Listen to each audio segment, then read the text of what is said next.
We have Dr. Palep, who's my father, H.S. Palep, a gynecologist, is part of this group. Dr. Manisha Palep, who's my sister, and Ashutosh Palep. Also, most people in this group are familiar because of our products, the drugs, Sujat, Pentafite, Toshnil, and my mother, who's a GP, general practitioner, who of course retired from active clinical practice quite some time. So all the lessons learned, all the learnings.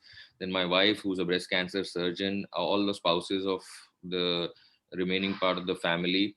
You get to learn from all these people, and in turn, you start training your children. So they are the new mentees on the block.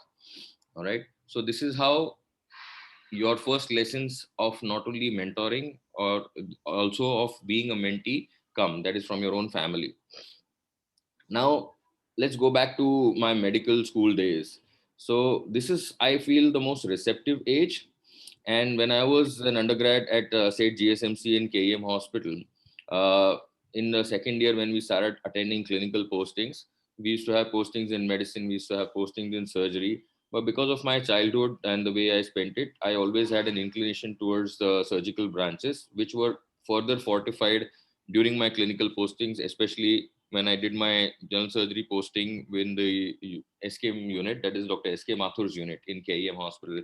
And I was exposed to a lot of hepatobiliary surgery and GI surgery at that point. One of the other postings which was quite impressive as far as I was concerned was again my posting at Wadia Hospital, where I was posted with the late Dr. Meru Ansotia in her unit, and we had Dr. Murari Nanavati and Dr. Nozer Sheriar as the honoraries in that unit, apart from Dr. Hansotia. And these two particular postings really created my interest by the simple fact that I saw these two bosses um, conducting themselves the way they did in the wards, be it in the rounds, be it during the clinics, in the outpatient clinic, and in the OR, with respect to their colleagues, with respect to their resident doctors, and with respect to the patients. And that was quite an impression. And that was something which I really liked. And I thought that, yeah, someday I want to be something like that. That was one of the first things that I picked up from my clinical postings. Following which, I finished my MBBS. I did my compulsory rotating internship in all surgical fields, like we all have done. And then I decided that, okay, now I have to decide and select which subject I want to do my post graduation in. And fortunately or unfortunately for me, I did not get my post graduation in the first list because I was very keen on taking up gynac. And luckily, in hindsight, luckily I did not score adequately to get into the first list in open merit for gynecology. So I thought, and today I think it is a boon in disguise. Back then I was really cursing myself for not scoring adequately. But then I thought, let me see what are the other surgical fields and whether they interest me more. So I decided to join Bhatia Hospital. Dr. Walvekar is here today, and she knows about this. She used to be in Bhatia. She still goes to Bhatia as a consultant, a very senior consultant, and she, she was instrumental in me joining orthopedics in Bhatia under Dr. KV Chobal. And I worked there for a month with Dr. KV Chobal. Believe you me, that was one of the toughest things that I did in my life. And sometimes I look back and laugh about it. That 1 month, thankfully, that month was February and it was only 28 days. So the posting, technically, I quit Bhatia on 28th Feb. So I worked there only for 4 weeks exactly.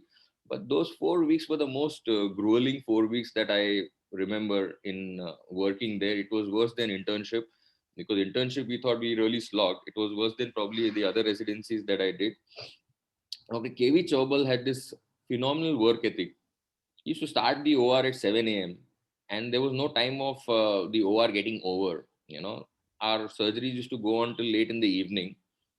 And the one thing which I noticed about him, and he was quite senior even back then, uh, and he was quite elderly, if I would say, if I would dare to say, but the energy and enthusiasm with which he used to start the 7 a.m. case was still preserved even when he was starting the case at 5 o'clock in the evening.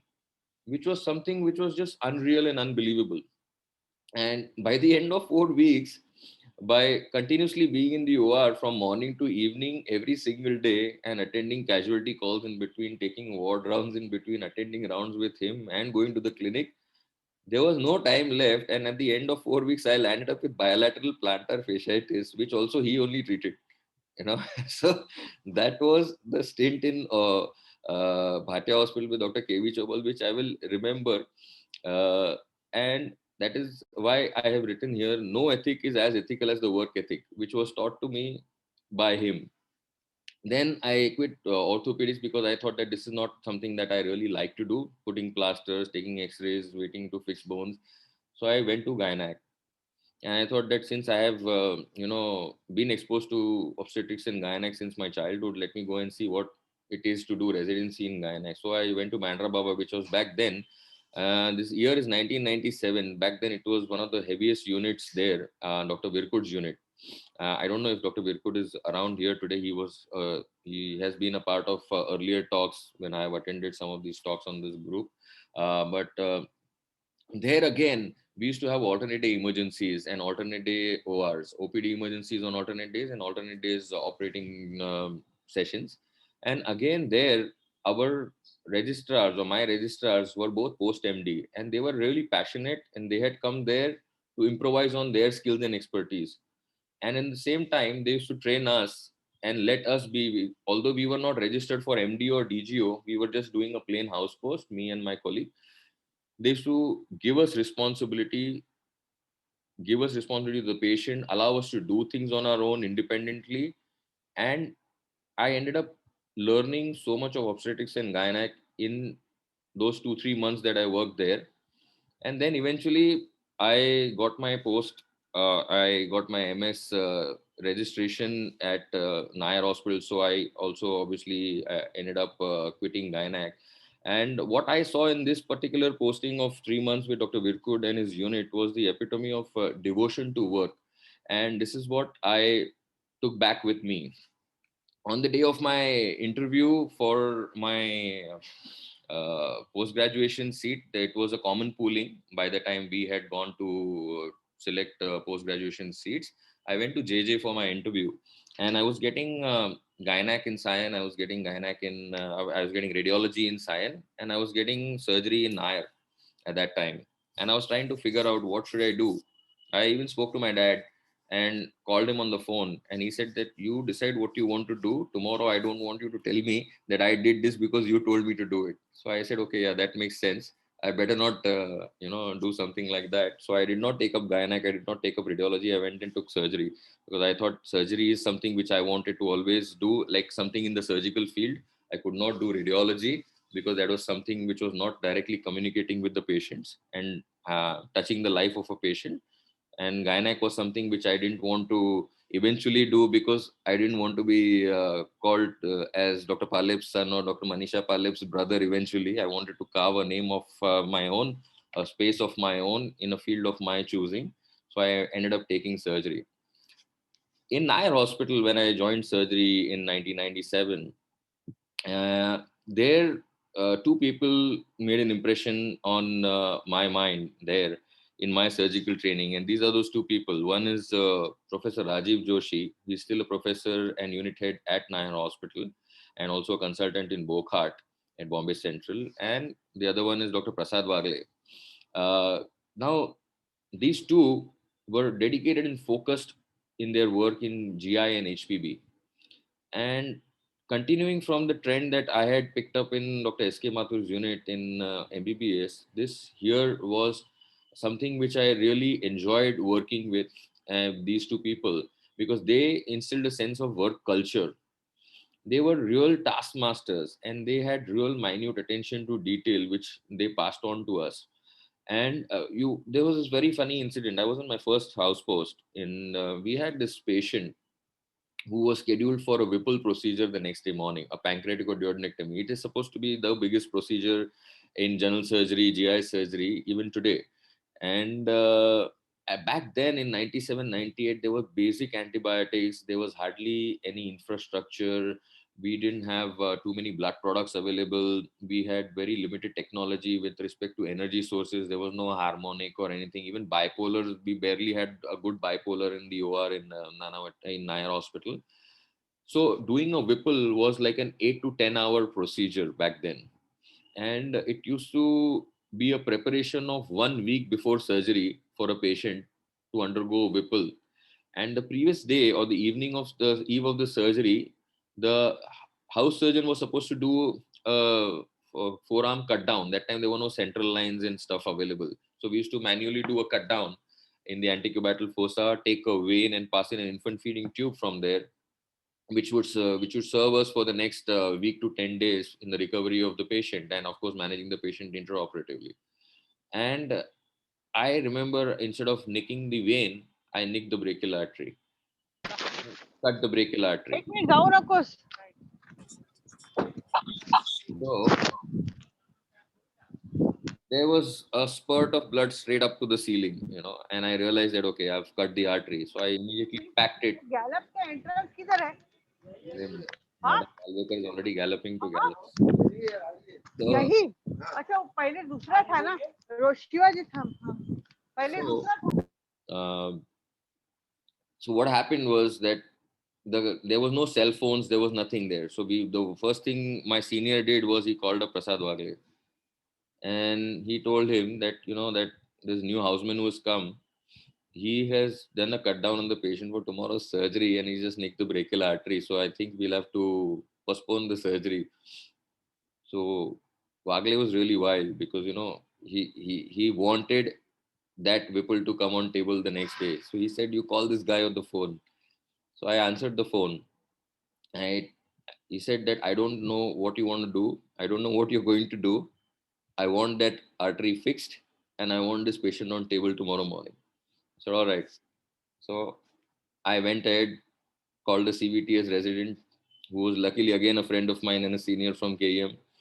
He came, he took a 60 proline from his wallet, because back then we had this tradition of carrying a 60 proline in our wallets. All surgery residents used to always have a 60 proline, just in case you nick an artery.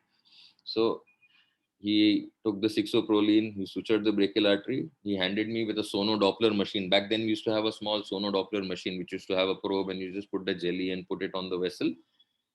And I sat down there the whole night with the sono Doppler probe in my hand on the forearm of the patient. And finally, in the morning at 6 o'clock, I could hear the brachial artery coming out of spasm, and you could hear the beats of the brachial artery. And then I called Prasad Wagle at 7 o'clock and said, "Yeah, okay, the artery is functioning, it's beating, there is no gangrene, everything is fine. And shall I shift the patient down to the OR?" So that was something which remained in my head, that this is the attention to detail, and this is how you have to be a taskmaster if you want things to be done, if you want things to be done correctly, and if you want to make sure that your patient goes unharmed. You have to be on the job all the time, and you have to make sure that your patient is in safe hands, whether you are the mentee or whether you are the mentor. After I finished my MS, I was very clear that I want to pursue GI surgery. And we back then did not have MCA GI surgery, at least it was not available in Mumbai or Maharashtra. And I decided to pursue minimally invasive surgery because laparoscopy was just still coming up. And this was the year 2000, 2001. And somebody told me that if you want to learn laparoscopic surgery in terms of general surgery and GI surgery, you need to do senior residency at MW Desai Municipal Hospital in Malad, because there's a surgeon there called Dr. JB Agarwal. He is the guy who is the best laparoscopic surgeon in town, and he is honorary there, and he teaches you and he lets you do things. So I went and joined MW Desai. I got the post, and I took a 6 month, two posts of my fourth year of residency, senior residency. Now this man is still operating. He is close to 80. He still has a hand which is rock steady, and I think quite a few of you must be knowing him in person as well. He's the one who was responsible in teaching me laparoscopy, holding my hand. That was literally handheld. He taught me how to put in a port in laparoscopy. He taught me how to use the telescope. he taught me how to do a diagnostic laparoscopy, an appendectomy, a cholecystectomy, with the most limited and humble resources that were available in a periphery hospital in municipality in Malad East, Govind Nagar, which nobody's probably even heard of. And with all that, I learned so much because there were just two of us, me and my co. We were both in the first 6 months. It was Reshma, my wife, present, who's my wife now, and in the second 6 months, it was another colleague of mine who was also a practicing surgeon in suburbs. And we had all the freedom and all the responsibility that one could have in that small setup, and we had to manage the patient from scratch, pre-op, intra-op, post-op, everything, and all the difficult surgeries that we could possibly do in those limited resources. Dr. Agarwal pushed us to do it. He's also the person who was responsible in giving us a vision of what private practice is like, because Agarwal Nursing Home, where he practices, was right next door. So in the evenings, I used to go there. I used to sit with him in his outpatient clinic, and he used to show me how he examines patients, how he handles patients in private practice, and also would get an opportunity to give him a hand at times at his own nursing home whenever he was short of hands to do surgeries. So this was a very crucial 1 year of fourth year residency, which I was again blessed to have Dr. JB Agrawal mentoring me. This is a picture of him felicitating me when I was invited to our alma mater, GS Medical College. This is a picture of JMLT for all those people who are from KEM, you know that. And I was invited for a talk, and he felicitated me after the talk, and that was really a great honor indeed to be felicitated by your own teacher in your own alma mater. But that did not still quench the thirst of trying to learn more, because we were still deficient. Not many people, or there was nobody in Mumbai at that time doing advanced GI laparoscopy.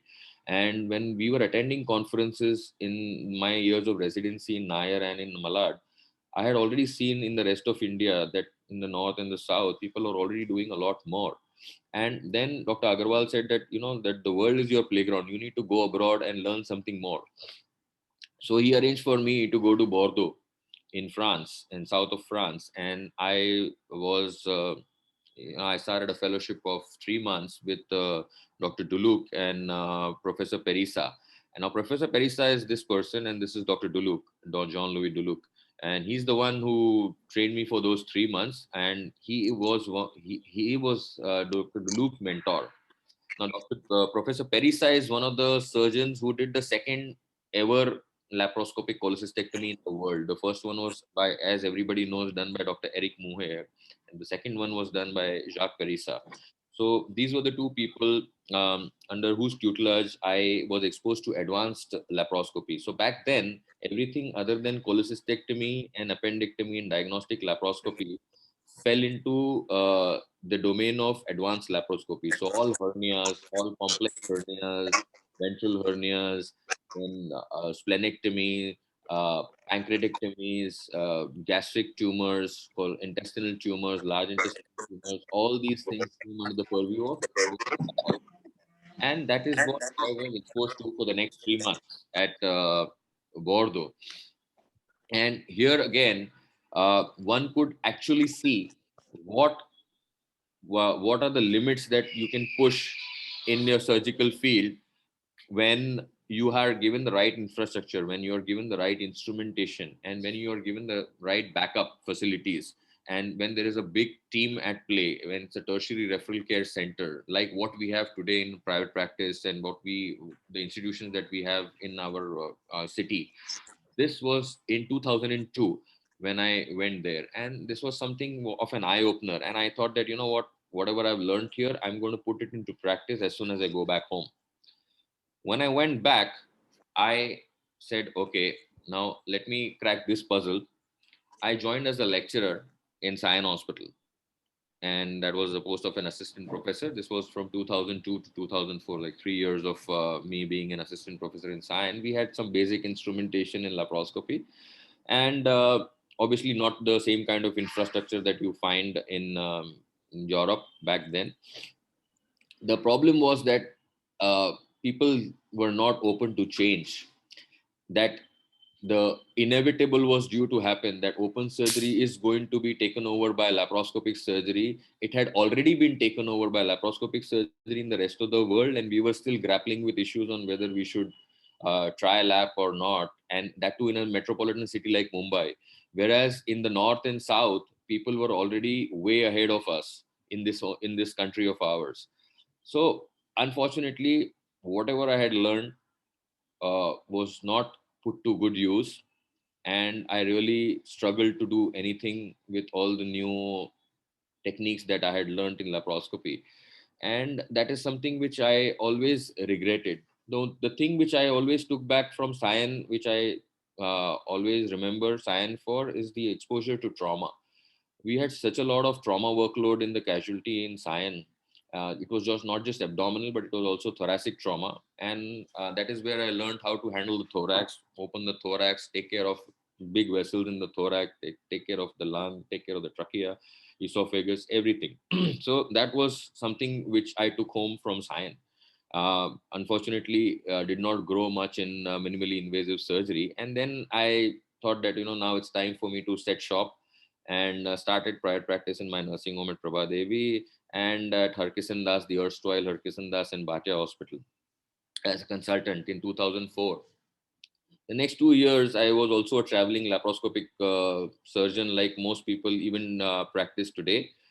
Carry your bags in your car, go to various places, do their surgeries, be a ghost surgeon, give them a hand, finish the surgery, whatever. And I realized again, that this is not something which I am happy doing, and there's still a lot more that I could possibly do. And this is where again I realized that there are deficiencies in my expertise, in my training, and I need to overcome them to become a true GI laparoscopic surgeon in the true sense. Again, there were so many conferences which I attended in this period, which were an eye opener, that people in institutionalized practice down south and up north were doing far better. People in Coimbatore, people in Chennai, people in Hyderabad, in Delhi, they were doing much better work. And I was not happy taking a back seat. And in Mumbai, we were still struggling doing basic stuff.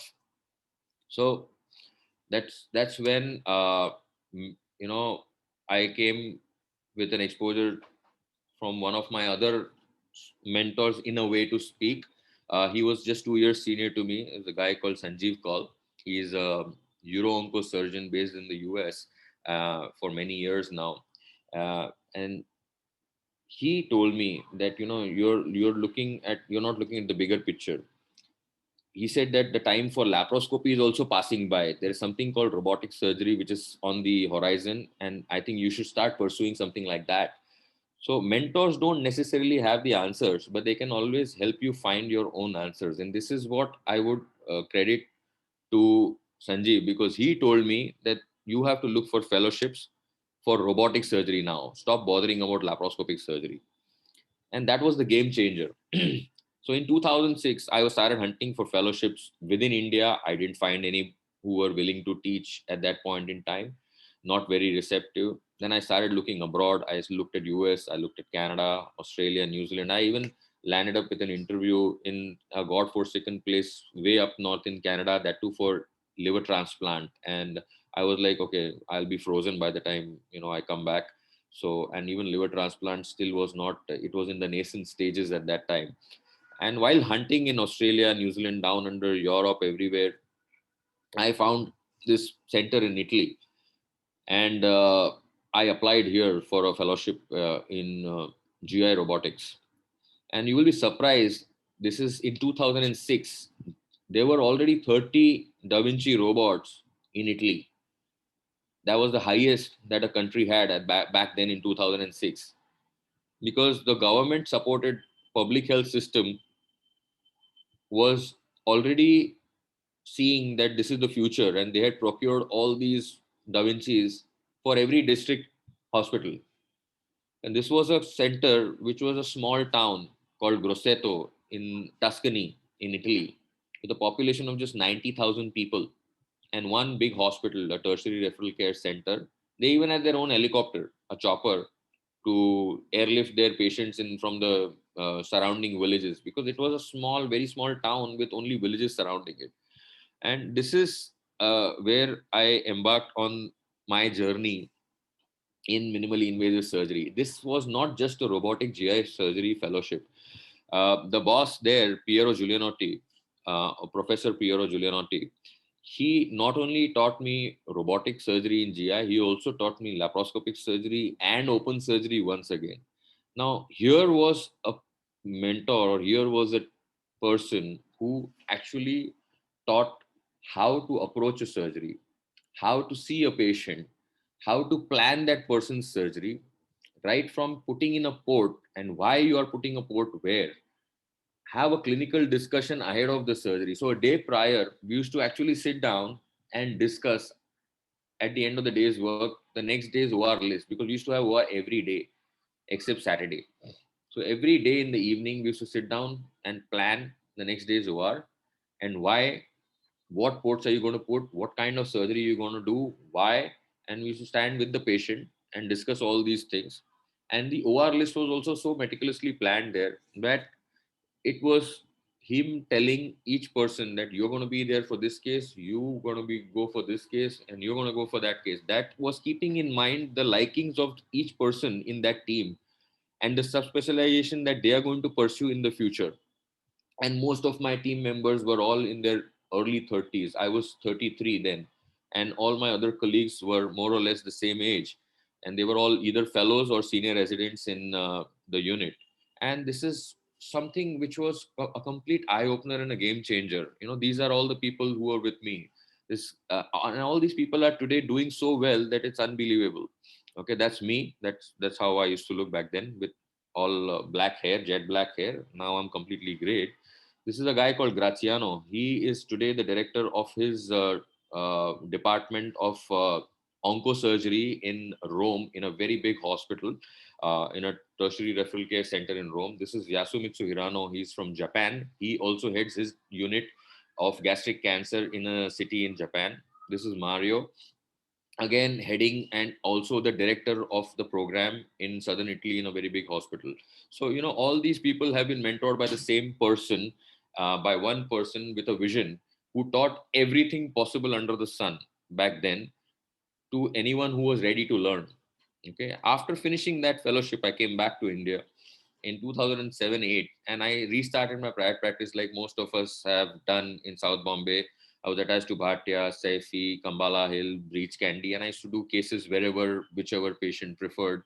And luckily for me, I was selected to become an honorary back then in St. George's Hospital, and then eventually at JJ. And I spent a good 7 years as an honorary in these two hospitals, first three in St. George's and the next four at JJ. This is where the journey of my mentoring began. This is when a mentee became the mentor. This is when I had residents directly under me in general surgery.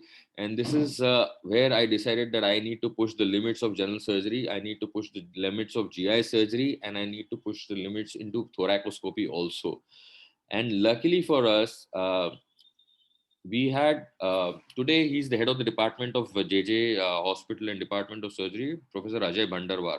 He was a unit head back then, but he had the vision, and he procured the latest Stryker systems and the latest instruments in laparoscopic surgery that one could have in any of the best private hospitals in Mumbai. And he gave it to me and said, "Okay, now you have everything. Just go ahead and do whatever you like to do, and we are there to back you." And you would not believe it, we did everything possible under the sun, including Whipple laparoscopically in St. George's Hospital. Okay, it is still not done laparoscopically even today in any of the big private hospitals in Mumbai. And we did this in 2007 and 2008. Okay, so this is how we pushed the limits. And today, JJ Department of Surgery has won the best laparoscopy or the golden laparoscope award at SAGES. SAGES is our American counterpart of the biggest laparoscopic annual conference worldwide, every year, held every year. JJ Hospital's Department of Surgery since 2010 has been winning the golden laparoscope award for the best videos surgical videos since 2010 till date, consecutively for a decade. That was the limit to which we pushed the general surgery program in JJ Hospital. Even today, JJ does not have a GI surgery program. JJ does not even have a gastroenterology department because everything is done in general surgery, including endoscopies that gastroenterologists do otherwise. Thoracoscopy is done by general surgery. So everything, the CVTS does not do thoracoscopy. General surgery department does GI surgery, thoracoscopic surgery, VATS, everything. And this is how, for the first time, all the things that I had learned abroad, I was allowed to, and I was able to implement, I was able to teach, and I was able to mentor the next line of residents. And all the juniors who came in, and even the seniors who were there with me. So that was also the beginning of something called reverse mentoring, and that we inculcated in 2007 and 2008 in GI. And simultaneously, the Da Vinci robot, which was still not present in India, I managed to find that there was one system. This is the picture of me with a robotic system, the first generation Da Vinci robot in Hyderabad, in a hospital, care hospital in Hyderabad. And this was just lying there. It was not even being used. It was procured for a cardiac surgeon, and because he had told them that he's going to do cardiac surgery with the robot, because originally the Da Vinci robot, historically, if you've read about the Da Vinci robot, it was meant to do cardiac bypasses minimally invasive. And that is how the Da Vinci was actually designed. But eventually the urologist took it over, and then the GI surgeon and the gynecologist took it over. But the cardiac surgeons went back into the background, and they just missed the boat. So this thing was just lying there, and that's where I did my first GI robotic surgery in this country, and that was again in 2008 and 9. And I had to mobilize patient and take them there, or mobilize a local patient there and do it there in Hyderabad, to pursue my dream of doing robotic surgery in this country. And this is these are two surgeons from New Delhi. One is Dr. Parveen Bhatia, and another is Professor Arvind Kumar. He is presently the department head for thoracic surgery in Medanta, and he used to be the chairman of the department of GI surgery and minimally invasive surgery at Sir Gangaram Hospital. Now, one would think, looking at this picture, that they had some role in mentoring me, but it was the other way around. These two came to Italy when I was doing my fellowship, and I mentored them and trained them in the use of the Da Vinci robot. And they didn't come once; they came once again in my stint of fellowship, so that they could do some more hands-on work with me in Italy in the workshop, and then come back and try and procure a robot in their center, and then embark on their journey of robotic surgery. And both of them perform robotic surgeries today, after their training back then in 2006 and 7. So that was something which was one of the earliest examples of reverse mentoring that we managed to do. And by the time it was 2009 and we were doing a lot of GI work, um, something called bariatric surgery had started picking up in our country. In a country where people thought that malnutrition is one of the biggest problems, suddenly we started seeing that actually there is morbid obesity as well, which is going neglected, which people are not looking at seriously. But there were 2 or 3 bariatric surgeons across the country who had already started performing surgery for weight loss.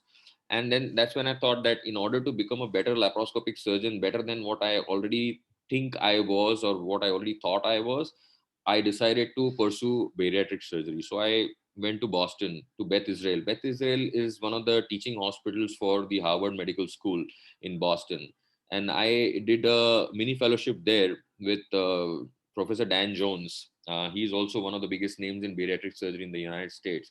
And after coming back from there, I started doing bariatric surgeries at Saifi and Kambala Hill back then, because the support there and the infrastructure was really good, and the anesthetists were also good, and they had already started doing bariatric surgeries with another bariatric surgeon back then. But in the meantime, I already started preparing that we have to do this bariatric surgery and make it affordable for the poorest of the poor. So with the help of my colleague, Dr. Bandarwar, or Professor Bandarwar in JJ Hospital, we pulled off the first bariatric surgery in a public hospital in India at the most affordable cost. The surgery cost was less than 80,000 rupees, whereas outside in the private practice region, it used to cost more than 3 lakhs even back then in 2009. And we did this for less than 80,000 rupees. And that's when the bariatric surgery program kicked off at JJ, and even today is successfully being performed for, people who are really not affording. You can, send a patient to JJ hospital, eyes shut, and a bariatric surgery will be performed successfully even today at JJ. So this is where, with bariatric surgery in my armamentarium, the finish of a laparoscopic surgeon came, because resection and anastomosis that we see and we do in open surgery for GI surgeries, I started doing them laparoscopically. So entire bowel anastomosis was hands-on laparoscopically without the use of stapler. That is what bariatric surgery allows you to do. And when you're operating on a very morbidly obese person with really big abdominal walls, anterior abdominal walls, with a lot of torque on the instruments that is coming with the thick abdominal wall, your surgical expertise is pushed to its ultimate limits. Operating on thin individuals, operating on medium sized individuals, everybody can do that. But to do a laparoscopic procedure in a morbidly obese person, a super obese person, BMIs of more than 55, 60 is a real challenge. So in all these years, this is what there was the thought that you have to be the mentor that you wish you always had. That is something which one has to always keep in mind, because a mentor empowers a person to see a possible future and believe that it can be obtained. So that is something which somebody has to really strive for as a mentor. And that is why the resident doctors training at JJ Hospital, who were given distribution of cases and the responsibility of the same cases which they had operated on, pushing them into diagnostic labs, appendectomies for acute appendicitis, cholecystectomies for acute cholecystitis, tumors, colorectal surgeries, hernias, all these things. We made sure that every person has done everything that he's watching me do, and is given a chance at doing what I was doing, so that they should not feel that I'm just doing it and not teaching them. It was a handheld exercise for every resident, which we were trying to mentor, and to aim to teach the best surgical practices despite having relatively in poorer infrastructure in a public hospital. These are a couple of my proud mentees, I would say. This is Nitin Joshi. He is today in Ambernath. He has his own 150 bedded hospital and has a successful practice. This is Dr. Shrikant Kurade. He is in Pune. He has two hospitals. He started two hospitals after going back, and he's running them both successfully. And he has a very good GI laparoscopy practice. He's got a very, very good hand at advanced GI surgical procedures. This is Dr. Saurabh Gandhi, again in the same league. Went to Kolhapur from Mumbai, originally a resident of Mumbai, but decided to move to Kolhapur because there was a dearth of advanced GI laparoscopy surgeons there. And he has set up his own hospital just 2 months ago.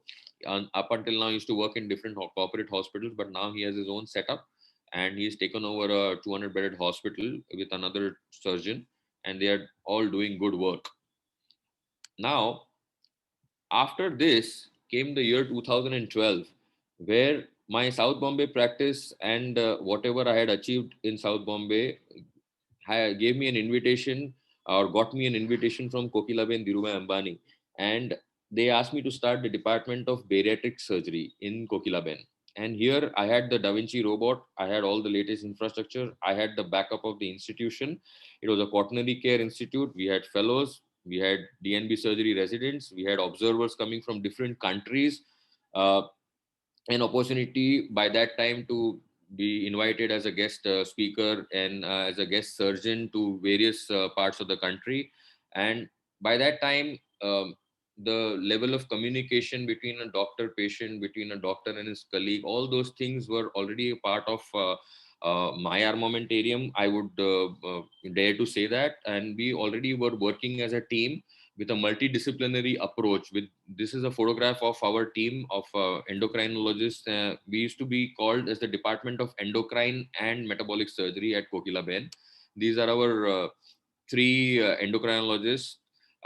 here, and that is Dr. Nidhi, who is also attending the talk today, who joined as a clinical associate back then, and today is a consultant in her own right in the same field, and still works with me in our practice. So this is how we started our journey in Kokilaben in 2012, and it went on for 5 years. And we decided that the whole thing has to grow. So what I also achieved in those 5 years was to pass on what you have learned. This is from Star Wars. If all those people who are fans of Star Wars, Master Yoda said it, that always pass on what you have learned. This is what we were already doing. And then in 5 years time in Kokilaben, and the amount of surgeries that we performed, more than 1,000 odd surgeries, uh, I got a chance to become the director of bariatric and minimal access surgery at Nanavati Hospital, and I moved there lock, stock, and barrel with my entire team to Nanavati Hospital. When I say team, it meant my clinical associate, it meant my OR technician, my scrub nurse. All of them moved with me because they wanted to work with me as the team that we were in Kokilaben, including one of the endocrinologists. So all of us moved lock, stock, and barrel to Nanavati, and we set up the department there from scratch again bariatric surgery, advanced laparoscopy. I even got a MUHS fellow under my name, me as a teacher for FMAS.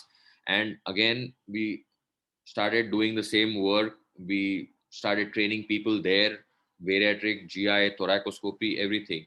What we also achieved and pushed the barriers when it came to Kokilaben and in Nanavati was helping other specialties, subspecialties in tricky intraoperative situations, and some difficult cases which we used to plan before, well before. So we had a lot of interaction with our gynecologists, especially for cases like endometriosis, some very large uteri, large myomas. Then with the spine surgeon for anterior approach to the spine, so going transabdominal, retroperitoneal, laparoscopically exposing the spine for the spine surgeon to tackle the spine in certain cases, which you have to do anteriorly. Then adrenalectomy and donor nephrectomies for the urologist. So all these things is something which we executed in Nanavati in the next 3 years, from 2017 till 2020, and further increased our work across the country. We used to be invited for live surgery demonstration. This is a picture of me operating live in a workshop, on the national workshop, AMASICON. AMASICON is Association of Minimal Access Surgery of India, the annual congress in Nagpur 2019 before the pandemic. I performed a revision bariatric surgery there. That's me and my associate, Dr. Nidhi, operating in the OR in a strange place, in a not familiar environment, with an OR team which we are not familiar to, but in front of a capacity audience of 6,000 people. But we delivered the goods, because this is what happens when you create a team, when you have a mentee, when you have a good team approach. The mentee becomes as good as the mentor, or at least in the same league as the mentor, because mentoring is a two-way street. You get out what you have put in. So this is what we have achieved when it comes to mentoring, when it comes to training. Finally, what happens is that you get the benefit by being a mentor. The young generation who has been trained by you is always far more inquisitive, just by the sheer sharpness of their mind, because they are still younger and you have crossed over a certain age, and you probably may not be as sharp as you used to be once upon a time. New ideas come in. Those new ideas can be taken up by the mentor and improve his own skills and expertise over a time to come. So that is reverse mentoring. That is something which one needs to always remember.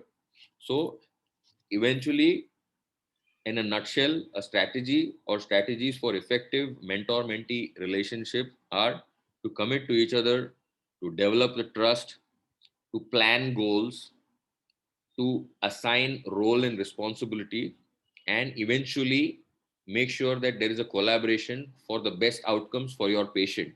Because ultimately it is for the patient that you're doing all these things, and if you're doing all these things, it might as well reflect in your outcomes, and that is the whole goal of trying to be a good mentor. And lastly, last but not the least, I would thank my wife, Reshma, who has always been there for the last 23 years of this journey of mine from a mentee to becoming a mentor. And I would like to close by saying that mentoring is not just about improving, not just about helping your mentee achieve success, but by giving and such a concise and complete training, by motivating the person or the mentee, by making sure that the work is done together and inspiring the mentee to a different level altogether. That is what is a true mentor. I thank you very much for a very patient hearing.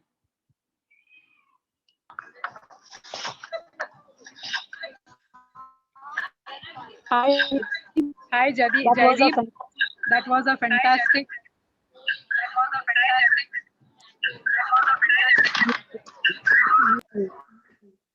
Hi Jaideep, that was I, fantastic presentation. Stop your screen share, no? I have.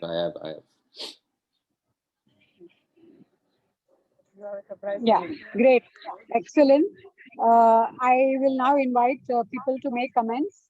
I think Dr. Vandana Valvekar would like to say something. Hello, Jaideep. I, It is a beautiful journey that you have described from mentee to mentorship. And I'm very happy that you have included with all the honesty and sincerity the reverse mentorship. That is very important, that you must be another mentor to be able to teach the other mentees to become mentors. So congratulations for a lovely talk. Thank you. Thank you so much, madam. Jaideep, Yes, please. Yes, Dr. Rahman. this is Dr. Aspi Raimalwala. Good evening, sir. Very good evening. Very nice talk. I don't think anyone has to tell that this is a nice talk. It was a nice talk. This is the first time I'm seeing you phenotypically, in person, because I've always heard about your father and you, but this is the first time I'm seeing you, how you look like. And no wonder that Sangeeta madam has fallen for you. You look such a affable, such a nice, such a down to earth person, and I congratulate for you that.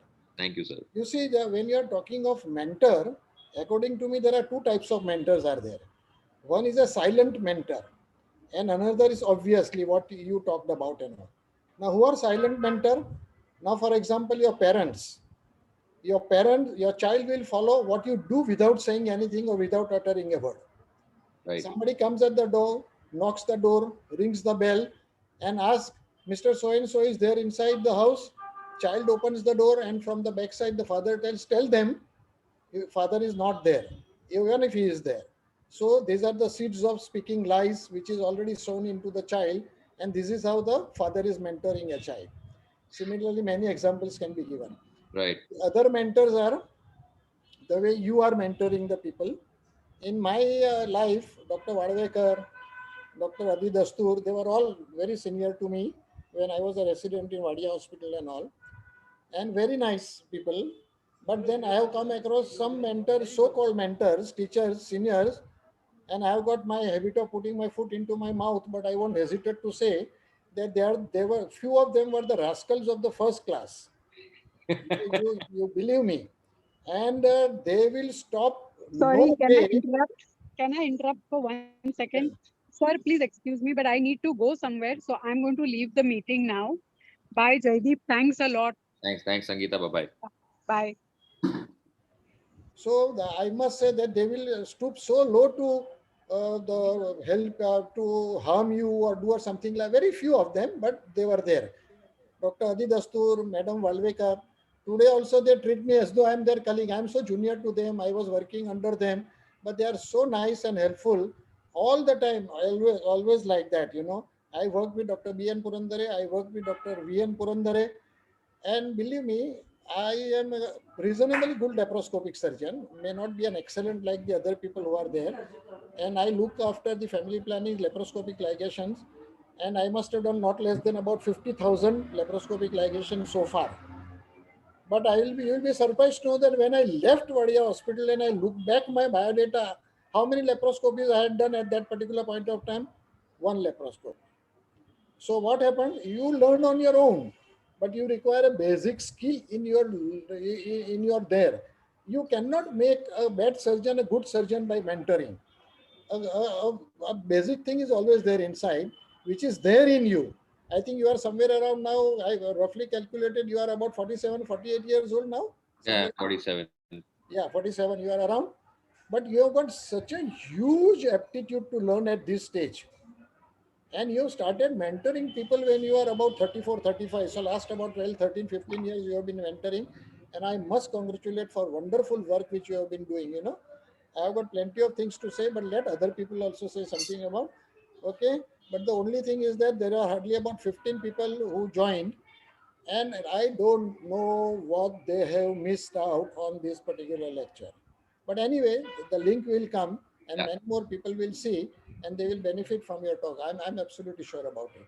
Jaydeep, thanks a lot once again for giving your expertise and experience for so long. Thank you so very much. Thank you. It was very nice. Can you all hear me? My mic is not working. Dr. May I talk? I'm Prarthana Utture. Yes, Varta Uttara madam, you can speak. Yeah, it was a lovely presentation, Dr. Jaydeep. Thank you, And I really appreciate your hard work, your perseverance, and to realize and not let your dream fade away. You were very lucky to have so many mentors who really let you be what you were. I really miss such a thing. I wish I had half of it in my life. Thank you. Thank you so much, madam. Thank you. Yeah. And Keep I going have and I mentoring people. let me That is- interrupt you, madam. Your husband, Dr. Shivkumar Utture, has also I didn't mention him, but because I never worked with him in the same unit, but in But our, Bandarwar and he worked together. yes, Dr. Bandarwar and I he. know. So our partnership began in St. George's Hospital, and he used to always call me to his OR so many times to just tell me to look after his boys on the parallel theater in the parallel OR table and tell me that Jaydeep tu tenna bagun ge. I'm sure you are around. Nothing will go wrong. Just do it. And that is how even his residents used to get a chance. Yeah. That was very good. Keep going. All the best wishes. Thank you, madam. Thank you so much. Yes, Adi sir, you want to say something?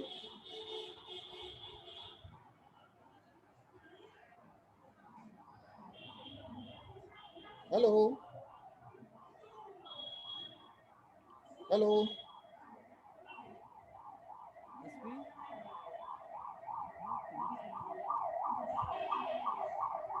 Sir, good evening. Dr. Dastur. I can't join. So you are, we can hear I you. can't get the mic on. No, we can hear You you, can hear but me? but very faint. It's very faint. The volume is low. I'll just have a look at my settings. Disconnect audio. No, sir, we can't hear you. Adi sir.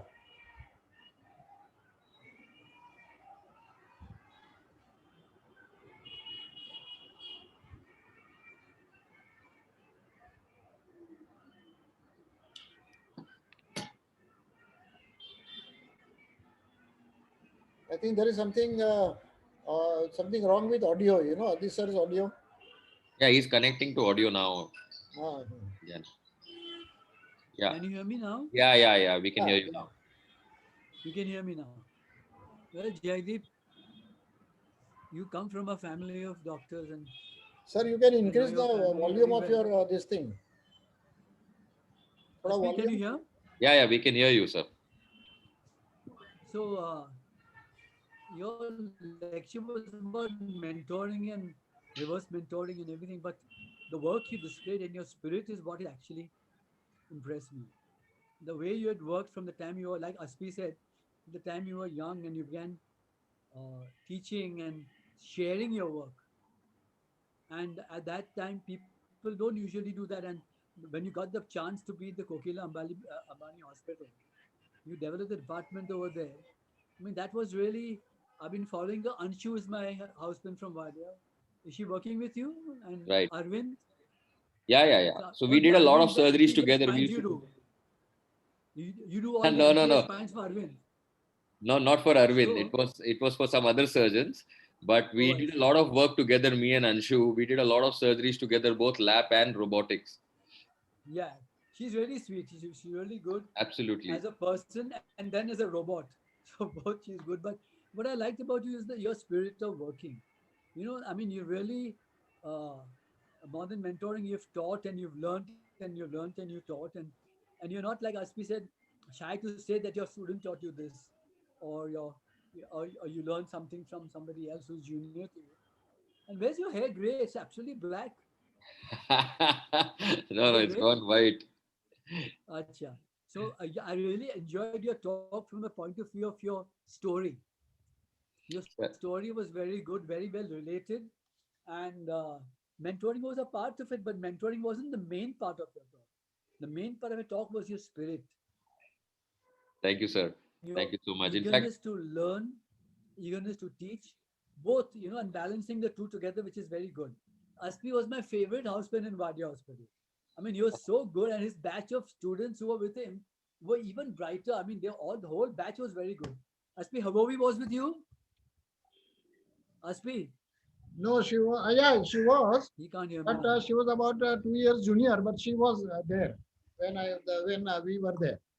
She was બીજા very કોણ there. હતા તારી સાથે? મારી સાથે doctor Koppikar હતા, You were doctor very Rane, good. Doctor Rane, doctor Kopikar. Oh, હા. so your batch was really a very good batch, and Asmi was a very good doctor on a whole, and still he's maintained his principles, his practice, and his surgical skills, and never speaks anything which is not required. Speaks everything to the point, and always like Aspi, and I like to be there in the meeting when he's there because he always talks sense and talks well. But I really enjoyed your talk.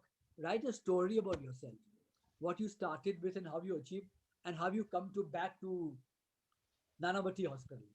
Because your journey are all from Kokila to Nanavati, if you say distance is not that much, but the journey itself is quite long. So I really enjoyed your talk. Thank you so much.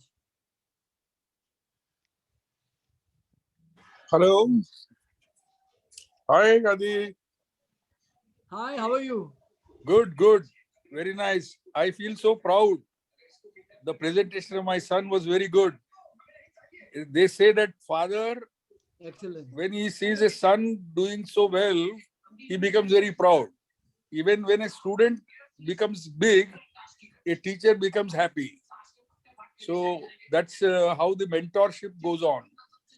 So I'm really very proud, I must say. Jaideep, congratulations for your journey, and we wish you all the best. I think it is. Congratulations to both of you, sir and you, both of you. Thank Yeah, you. it's Thank both you. reverse and direct. Direct mentee and reverse mentee. Very nice. How is Manisha? All good? Manisha is good. Yeah. So she will be mentoring someone there. Yeah. I think it is. It's a cycle, unending cycle. I think it is very obvious. It is genetically transmitted from Dr. Palep sir to Jaideep. You know? Yeah.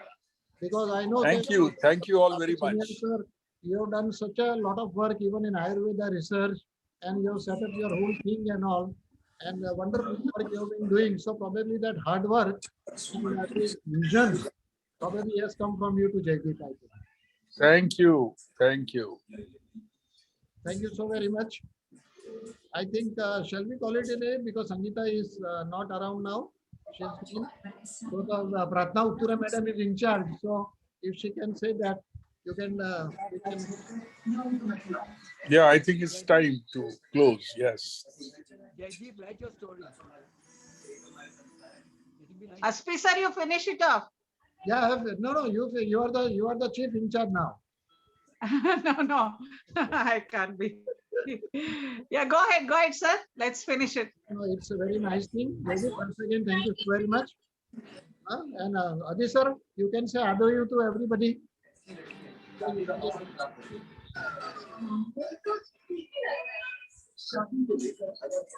Thank you. Bye. And see you. Thanks, Jaideep. Thank you once again. And good night, everybody. See you next Wednesday.